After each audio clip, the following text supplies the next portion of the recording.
Jälkeen 1000 savuisen ajometrin mies avaa Opelin konepellin. Vielä seisoo nyt harmaa Opeli. On lokakuu ja sateinen keli. Akkuhapon käry silmää kirvelee. Jossain leimahtaa Opel yskäisee. Kaiva kännykkää ja soita taksi. Työnnä suohon jo se helvetin Opeli.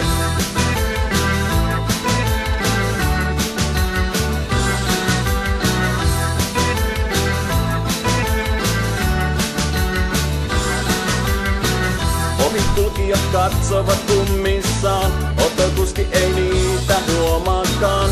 Hän virta avainta niksauttaa, mutta Opeliahan ei käyntiin saa. Hikikarpaloita näkyy otsallaan, kuka käski mennä Opelin ostamaan.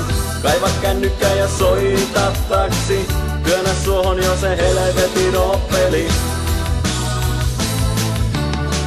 Mies tarttuu kohmeisin sormin tulpan johtoihin. Vasta viime viikolla hän osti uuden moottorin. Auton liikkeessä kehuivat tosissaan, mutta Opel on perseestä konsanaan.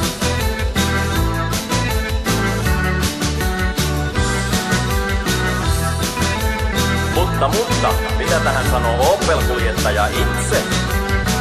Pakokaasuja tulee sieräimiin, öljyt valuvat maantieviemäriin. Osia vielä osien jälkeenkin, merkkiliikkeessä siihen laitatin. Kuka sanoi, että osta Opel jo?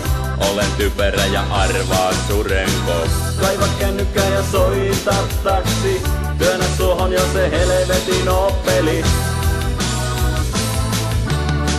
Mies tarttuu kohmeisin sormin tulpan johtoihin.